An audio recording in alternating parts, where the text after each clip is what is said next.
diri dulu Pak. Nama saya Tengku Dirhansyah Abu Suman Ali, sering dipanggil sebagai Tengku Diki. Kebetulan saya adalah daerah pemilihan saya Kabupaten Langkat. Jadi kalau Bapak ingat dulu mungkin kejadian saudara-saudara kita yang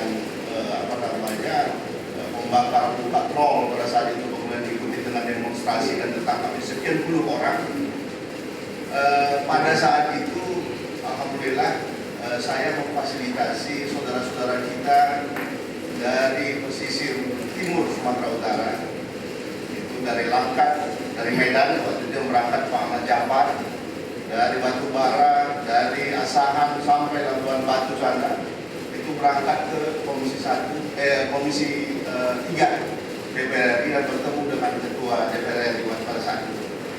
Jadi Bapak-Bapak sekalian, kalau kita cerita buka troll, sebenarnya seperti yang Bapak sampaikan, bukan hanya di Belawan saja Pak dilarang. Sesuai dengan Permen 02 ini, harusnya buka troll itu dilarang dimanapun di seluruh Republik yang tercinta ini.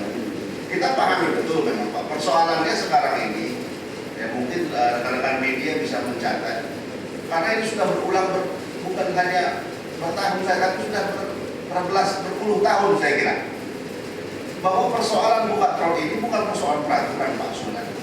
Peraturan sudah lengkap, dari Kepres yang dikeluarkan zaman Pak Harto sampai dengan Permen 02 yang begitu detail mengatur sampai persoalan apinya, alat penangkap ikannya, detail sampai berapa ukuran dan sebagainya, itu sudah diatur di dalam Permen 02, diperkuat dengan Permen 18 kan gitu ya Pak ya. Hanya persoalannya adalah bagaimana aparatur kita di dalam penegakan hukum. Ini saja persoalannya Pak.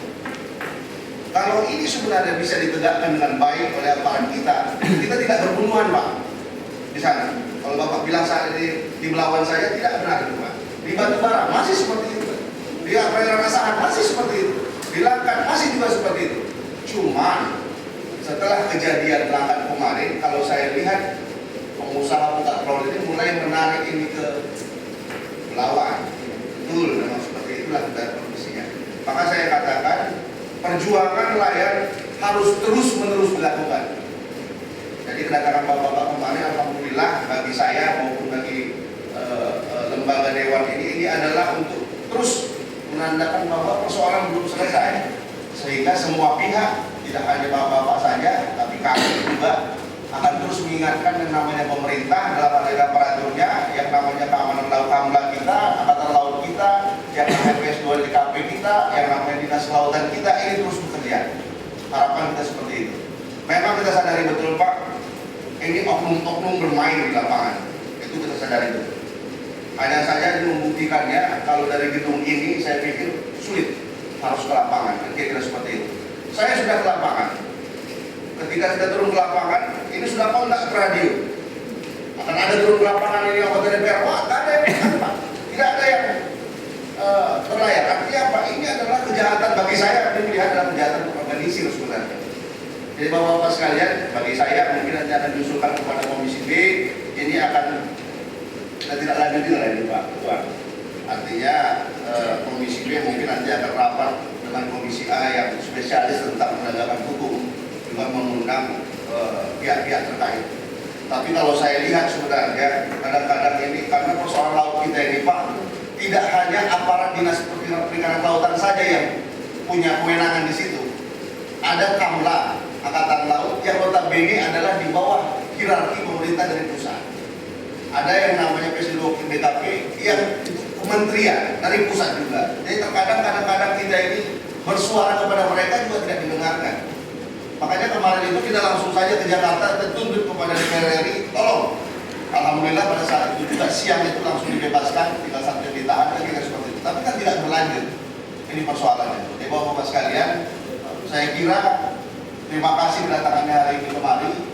Ini akan kami follow up dan kita akan suarakan ini sampai gemanya, gaungannya ini sampai kepada wakil-wakil kita yang ada di DPR RI. Karena saya pikir harus seperti itu. Kalau perlu mungkin Pak Ketua kita undang juga nanti ini dengan tanggal Belawan sebagai penanggung jawab kelautan di sana. Saya pikir seperti itu mungkin dari saya. Jadi Bapak-Bapak sekalian, kita sangat pahami betul. Saya pribadi sangat pahami betul kondisinya. Hanya saja memang oknum-oknum aparat kita ini sangat, tanda kutip kalau saya agak sedikit kasar, sangat brengsek memang. Inilah yang berlaga-laga ini nelayan kita di laut, saling berbumuhan saudara-saudara kita, baik dari pesisir, dari Labuan Batu sana, terus sampai ke Langkat sana. Ini semua. Kenapa tetangga kita seperti Riau bisa? Kenapa kita tidak? Artinya apa? Ya artinya memang aparat kita yang ada di sisi Sumatera Utara inilah yang memang bermasalah. Bapak-bapak sekalian, sekali lagi mungkin ke depan kita akan follow up, kita akan lanjutilah kedatangan bapak-bapak hari ini. Mungkin sudah saya terima kasih.